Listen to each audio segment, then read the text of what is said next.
श्री राधे राधे। भक्तों, प्रभु अपने श्रीमुख से ये बोले हैं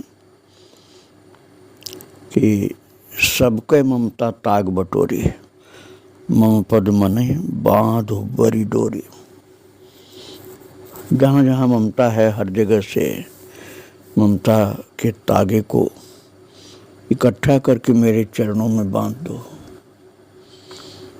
भक्तों को ये उपदेश प्रभु ने किया है, किंतु कई बार तो ठाकुर जी इस कार्य को कर देते हैं तो भक्त के लिए बिल्कुल आसान हो जाता है। समझदार भक्त तो प्रसन्न हो जाता है कि जहाँ जहाँ मेरी ममता थी, जहाँ जहाँ मोह का बंधन था, ठाकुर जी ने सब हटा दिया, कृपा की मेरे ऊपर। कभी कभी ना समझी बस व्यक्ति सोचने लग जाता है कि भगवान क्या किए, हमारा क्यों ऐसा संसार बिगाड़ दिया। ये ना समझ लोग करते हैं, लेकिन समझदार भक्त प्रसन्न होता है। और भक्तों, सुतपा घोषाल के साथ भी यही हुआ था। सुतपा घोषाल जब वृंदावन में बैंक की नौकरी करने के लिए कलकत्ता से चली थी तो उसके मामा जी नाराज हुए कि क्या जरूरत है इतनी दूर जाकर नौकरी करने। वो नहीं मानी। बात ये थी भक्तों की, उनके मन में एक जिज्ञासा थी कि वृंदावन में क्या है ऐसा जो लोग कृष्ण की बातें करते हैं वृंदावन से जोड़कर। एक व्यक्ति कल मुझसे पूछ रहा था कि उसके अंदर भक्ति नहीं थी तब भी भगवान इतनी लीलाएं क्यों कर रहे हैं। अरे भक्तों, भक्ति थी उनके अंदर, वो जिज्ञासा की भक्ति थी। एक जिज्ञासु भक्त की भक्ति थी, वो जानना चाहती थी। उसको नास्तिकता नहीं कहेंगे, वो जिज्ञासु भक्त की स्थिति होती है। भगवान ने स्वयं गीता जी में कहा कि वो जिज्ञासु जो भक्त होता है, आर्तो जिज्ञासु अर्थार्थी ज्ञानी च भरतर्षभ। तो सुतपा के मन में जिज्ञासा थी कि वृंदावन धाम में चल करके मैं देखना चाहती हूँ कि वहाँ ऐसा क्या है कि कृष्ण के भक्त लोग कृष्ण के प्रेम में मस्त रहते हैं। और जब मामा जी के कहने से भी वो नहीं रुकी तो उसके साथ घर वालों ने पूरा रिश्ता तोड़ दिया। सुतपा को अब न कोई पत्र लिखता है, न कोई खबर लेता है कि वो कहाँ गई। और फिर सुतपा को भी ऐसा लगा कि उसके जीवन में प्राप्त ऐसी भगवत कृपा के मूल स्वरूप के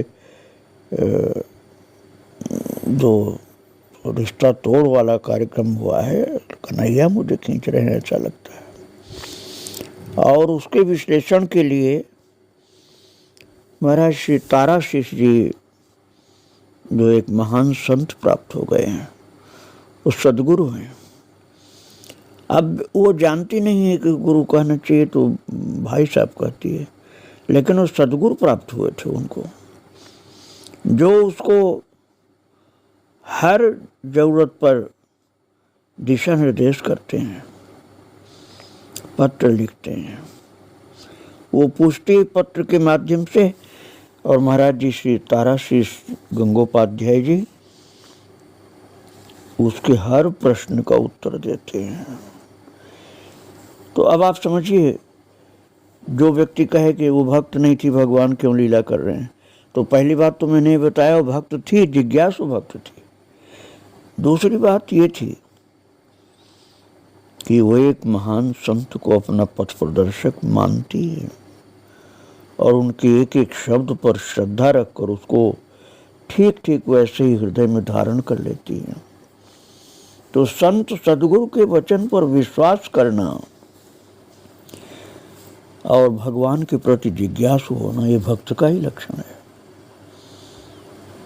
तो महाराज जी ने, ताराशीष महाराज ने कहा था कि बेटा तुम जिस तरह से भगवान से प्रेम कर रही हो, वात्सल्य भाव का प्रेम, यही वात्सल्य भाव का प्रेम तुमको एक दिन अमृत लोक तक लेकर जाएगा। जीवन जिज्ञासा के सारे उत्तर प्राप्त होंगे और तुम भगवत धाम को प्राप्त करोगे। और पत्र को पाने पर बहुत खुश होकर के सुतपा जी अपनी उस आराधना में अर्थात गोपाल से प्रेम करने में और अधिक अनुभव प्राप्त करने लगी। फिर उन्होंने महाराज जी के लिए, ताराशीष जी के लिए एक पत्र लिखा और वो पत्र पहले से भी ज़्यादा अनुभव युक्त था। उसमें माता सुतपा घोषाल ने लिखा था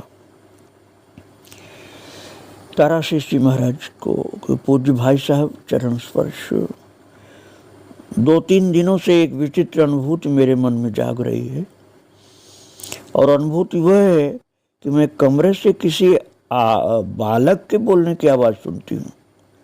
बड़ी मधुर सुरीली आवाज़ है वो, ऐसा लगता है जैसे 7-8 वर्ष का बच्चा है, कोई बालक है वो बोलता है और मेरा मन प्रसन्नता से खिल उठता है। वो बातें मेरे लिए कह रहा था और मैं चकित होकर सुन रही थी। वो आवाज़ कहाँ से आ रही मैं समझ तो नहीं पा रही थी पहले, जैसे हवा में तैर रही हो शब्द, लेकिन फिर मैं समझ जाती थी कि ये मेरे लाडले गोपाल की आवाज़ है और कौन बोलेगा। वो बता रही सुतपा जी कि कल रात बत्ती बुझा करके लेटते ही सिंहासन की ओर से एक बड़ी मीठी सी फरमाइश सुनाई पड़ी, कल मुझे वृंदावन घुमाने ले चलोगे। सुतपा जी कहते हैं पहले तो मैं दंग रह गई, इतनी रात गए कौन मुझसे बात कर रहा। मैंने चीख कर पूछा कौन, तो मेरी चीख से तो सारा कमरा गूंज गया, इतना जोर से पूछा था। और उसकी गूंज धीमी होते ही सिंहासन से फिर वही आवाज़ धीरे से कान में आई मेरे, कल तो इतवार का दिन है ना, तुम्हारे बैंक की तो छुट्टी है, इसलिए कह रहा हूँ कि कल जरा मुझे वृंदावन घुमाने ले चलोगे। आप मुझे समझने में देर नहीं लगी कि ये किसकी करतूत है, कौन बोल रहा। इतने दिनों से अपने नटखट पन्ने से गोपाल ने मेरा मन मोह लिया है। उस लाडले गोपाल का ही ये शब्द है जो बोल रहा है और वही ऐसे चमत्कार करता है। सुतपा जी सोचने लगी कि उसकी मांग ये है कि वृंदावन घूमना चाहता है। अब मैं उसे कैसे वृंदावन घुमाऊं, मुझे तो यहाँ के बारे में कुछ पता भी नहीं है। मैंने उसकी ओर देख करके उससे यही बात कही कि गोपाल मुझे तो यहाँ के विषय में मालूम भी नहीं, मैं कैसे ले चलूँ, कहाँ ले जाऊँ। पर मेरा ये गोपाल भाई साहब इतनी जल्दी हार मानने वाला नहीं है। उसने झट से उत्तर दिया, तो क्या तुम भले ही न पहचानो, मैं तो पहचानता हूँ ना, वृंदावन मेरा है, मैं जानता हूँ कहाँ पर क्या है, मैं ही सब जगह घुमाने का बंदोबस्त करूँगा, बस तुम मुझे साथ लेकर सवेरे घर से चल देना, आगे का काम मेरा है।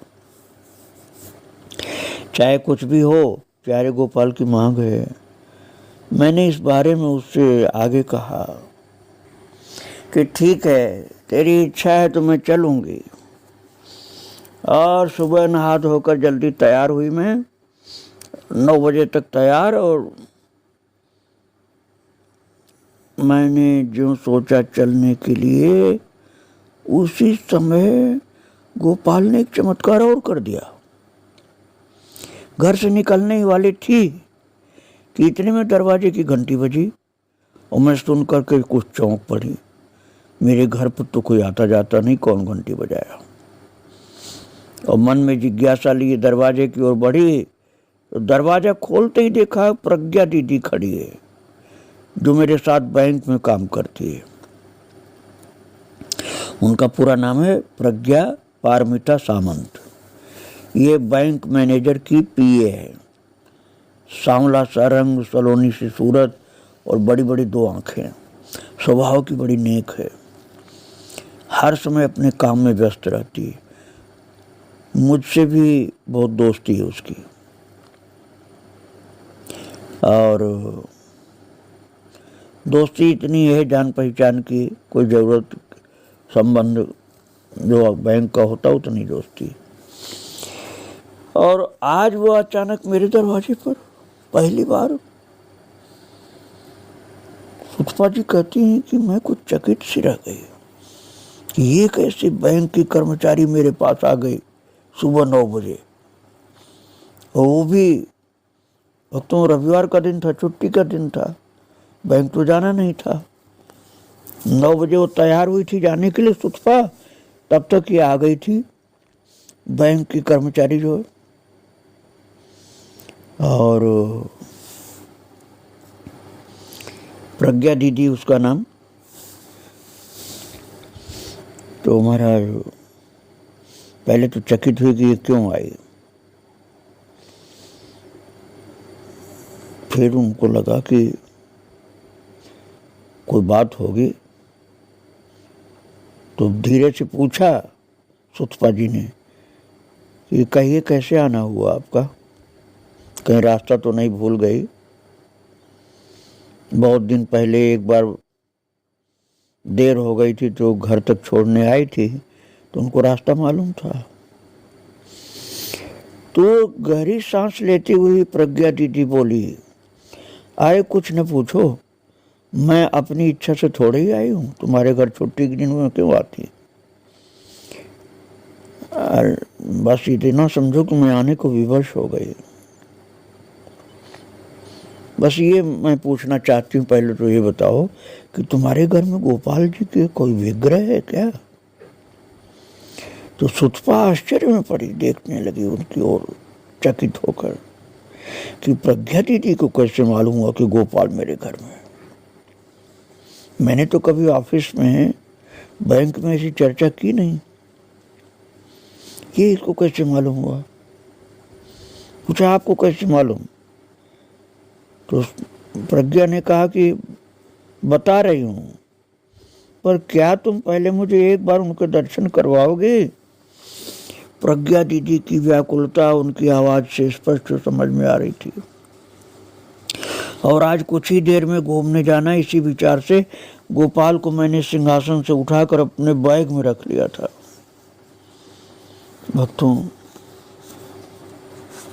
भक्तों के बीच में तो ज़्यादा रही नहीं सुतपा जी, इसलिए वो नहीं समझ पाई थी कि बैग में ऐसे नहीं रखना चाहिए। तो और लोग तो डोलची में लेते हैं ना, डलिया में लेते हैं भगवान को जब घुमाने ले जाना होता है। तो ये बात उनको मालूम नहीं थी, इसलिए बैग में रख लिया था। तो प्रज्ञा दीदी के अनुरोध पर उन्होंने बैग से निकाल करके उनके सामने ला करके दिखाया, और तुरंत प्रज्ञा ने हाथ से लेकर के सीने से लगा लिया, और झरझर आंखों से आंसू गिरने लगे। और सुतपा चकित कि ये रो क्यों रही है।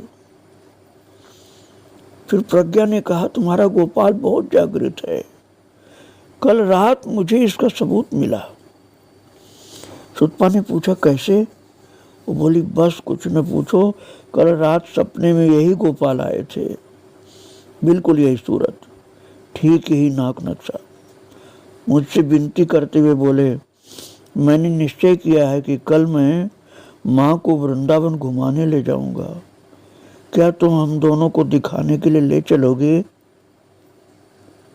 महाराज ठाकुर जी बोले थे प्रज्ञा से ऐसा स्वप्न में।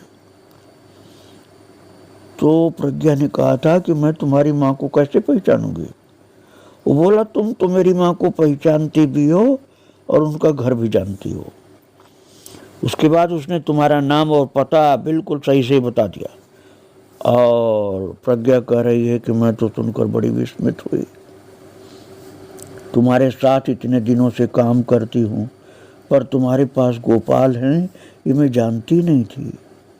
वास्तव में मेरा गोपाल से बड़ा गहरा संबंध है, क्योंकि मेरे पीहर में गोपाल विग्रह है और उसे प्रतिदिन नए नए रूप में सेवा करने और प्यार करने की आवश्यकता होती है।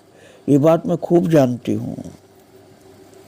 मैंने उससे कहा, ठीक है, जब तुम घुमाने की फरमाइश कर रहे हो तो मैं अवश्य वृंदावन घुमाऊंगी तुमको। प्रज्ञा ने स्वप्न में ही ठाकुर जी से कहा, गोपाल से, कि वृंदावन तो मंदिर नगरी है, यहाँ के हर घर में एक न एक मंदिर है, तो अब ये बताओ कि किसे छोड़ूं और किसे दिखाऊं। तब गोपाल बोला, जिन जिन स्थानों पर मेरी लीलाएं हुई थी उन स्थानों को दिखा देना। और भक्तों फिर पूछा कि जरा नाम तो बता दो, कहाँ कहाँ दिखाना है। तब गोपाल ने प्रज्ञा दीदी से कहा स्वप्न में कि इमली तला, सेवा कुंज, राधा दामोदर मंदिर, राधा गोपीनाथ मंदिर, मदन मोहन मंदिर, बांके बिहारी मंदिर, काली दमन घाट, गोविंद मंदिर, निधिवन, गोपेश्वर महादेव, वंशी भट्ट, कात्यायनी देवी का मंदिर, इन सब जगह का नाम प्रज्ञा दीदी बता रही हैं सुतपा जी को कि इन सब जगह का नाम लेकर के बोला कि तुम कल सवेरे 9 बजे तक मेरी माँ के पास पहुंच जाना। प्रज्ञा दीदी बोल रही सुतपा से कि तब मैंने उससे कहा, तुमने इस काम के लिए मुझे ही क्यों चुना। तो इसके उत्तर में गोपाल बोला, वास्तव में वृंदावन का हर एक तीर्थ मेरी लीला का स्मारक है और इन लीलाओं के बारे में उनको भली भांति परिचित करवाने के लिए माँ को वृंदावन घुमाना चाहता हूँ। ठाकुर जी बोल रहे हैं कि मैं माँ को अपनी लीला स्थलियों का परिचय देने के लिए उनको घुमाना चाहता हूँ। वृंदावन के बारे में तुम्हें तो काफ़ी जानकारी है और मेरी माँ को जानकारी अभी नहीं हुई है, इसलिए तुम्हारे द्वारा मैं कार्य करना चाहता हूँ और तुमको इसीलिए मैंने चुना है। भक्तों सुतपा की जो ये सखी है ना प्रज्ञा दीदी, उसने कहा गोपाल ने इतनी सारी बातें मुझसे स्वप्न में की हैं। इसके बाद वो अंतर्धान हो गया और तुरंत मेरी नींद टूट गई। और मैंने विचार किया, सपना केवल मात्र सपना ही नहीं है, ये तो गोपाल का स्वप्न देश है। स्वप्न में आदेश किया गोपाल ने और गोपाल के स्वप्न के आदेश की अवहेलना मैं नहीं कर सकती हूँ, इसलिए सुबह स्नान और पूजा के उपरांत मैं तुम्हारे पास सीधी चली आई। और प्रज्ञा दीदी की बातें सुन करके सुतपा जी कह रही हैं पत्र में कि मेरी आंखें डबडबा आई कि गोपाल ने मेरे लिए ये सब कुछ किया है।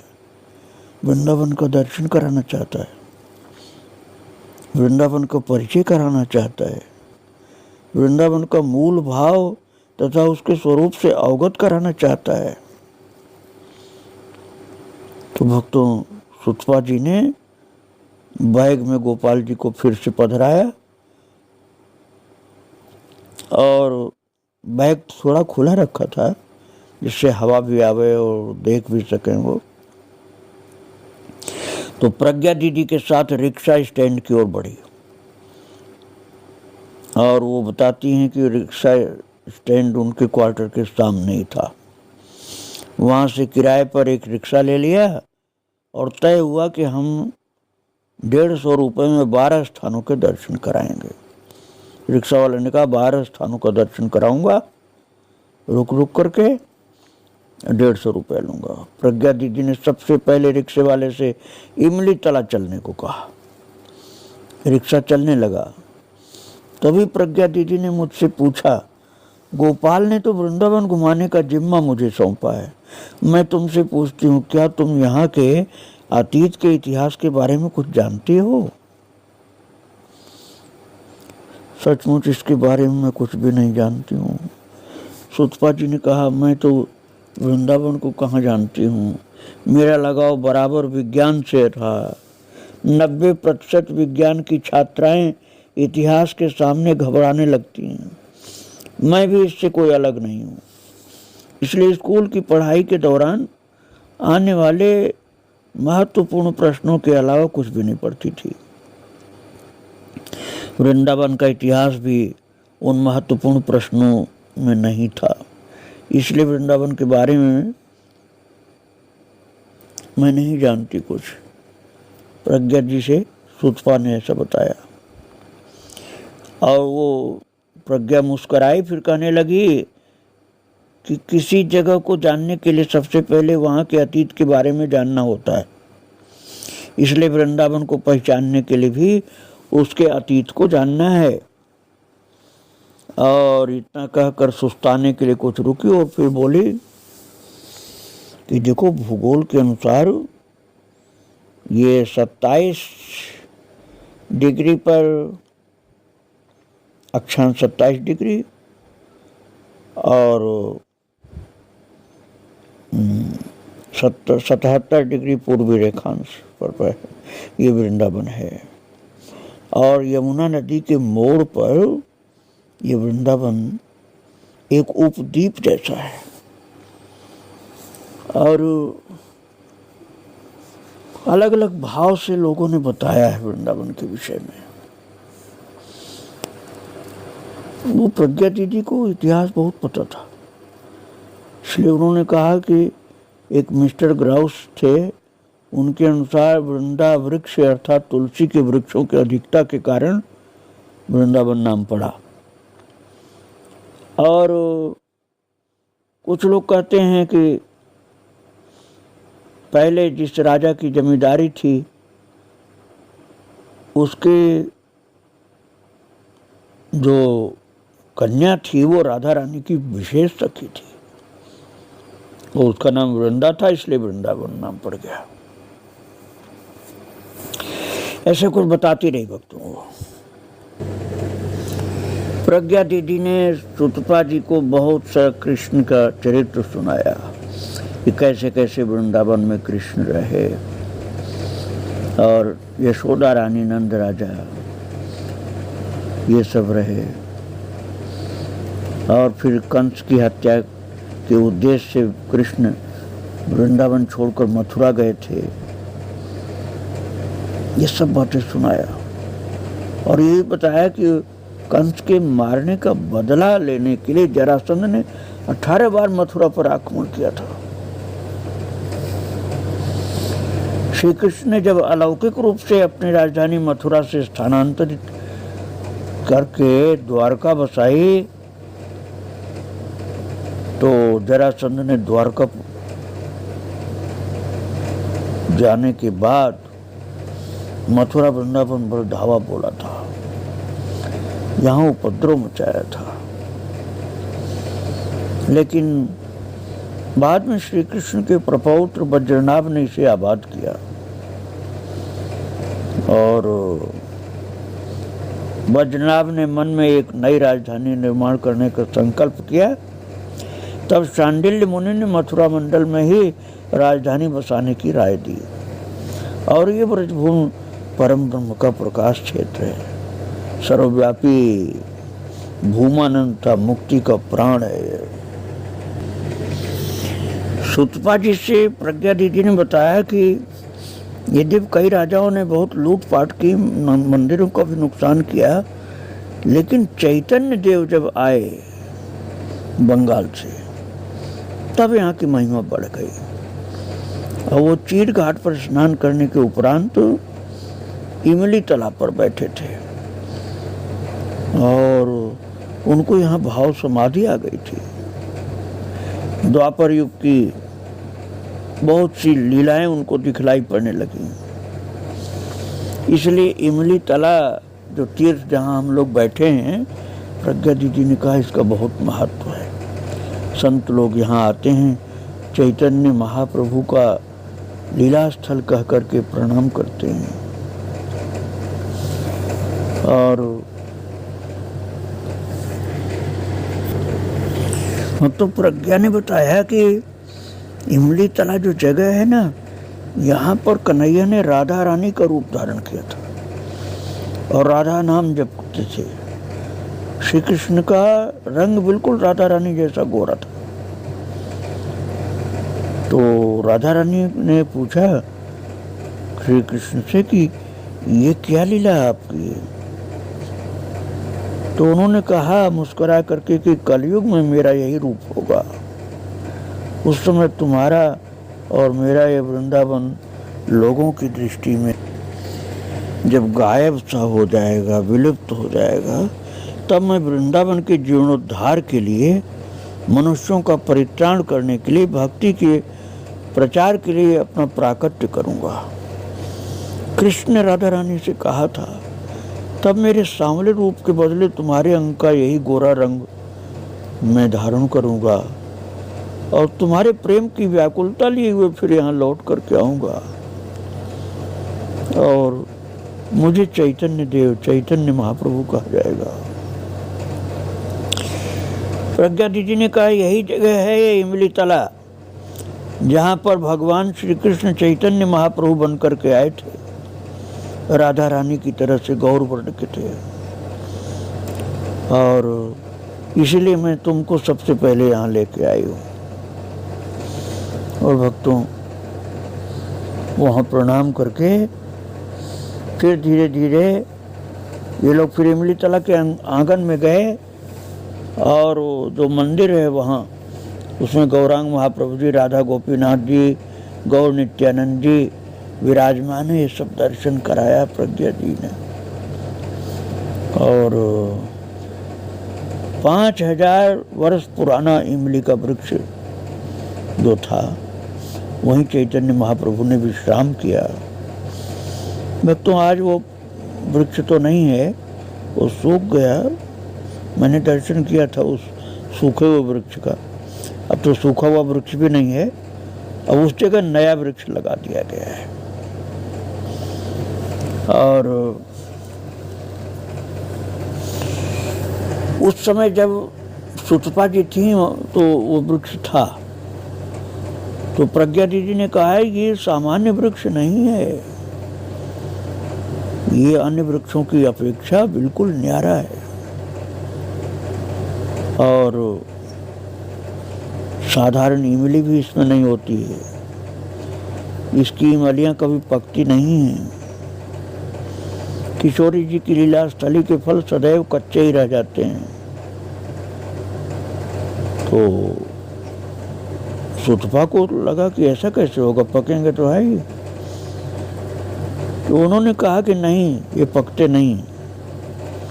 साधकों का मानना है इसके पीछे राधा रानी का श्राप है। एक बार श्री कृष्ण जी ने लीला करते समय राधा जी के सुकोमल चरणों में महावर से बेल बूटी बनाई थी, तो उसका मोल तो भगवान कृष्ण ही समझ सकते थे कि कैसे बनाया है, कितनी मेहनत की है। तो उनके चरणों के नीचे मिट्टी में पड़ी हुई पकी हुई इमली जो थी, उससे महावर की बारीक बेल बूटी का काम बिगड़ गया। इस पर राधा रानी ने वृक्ष को श्राप दे दिया कि इसका फल कभी पकेगा नहीं, कच्चा ही रहेगा। इसी कारण से उस इमली के वृक्ष का फल पकता नहीं था भक्तों। परंतु अब वो इमली का वृक्ष नहीं है जिसका दर्शन सुतपा जी ने प्रज्ञा दीदी के द्वारा प्राप्त किया था। तो इमली तला में ये सब बातें सखी ने बताया सुतपा जी को, और आगे का चरित्र मैं आपको फिर सुनाऊंगा। आज इन महान सखियों को प्रणाम करके यहीं विराम दे रहा हूँ। श्री राधे राधे, जय श्री राधे राधे।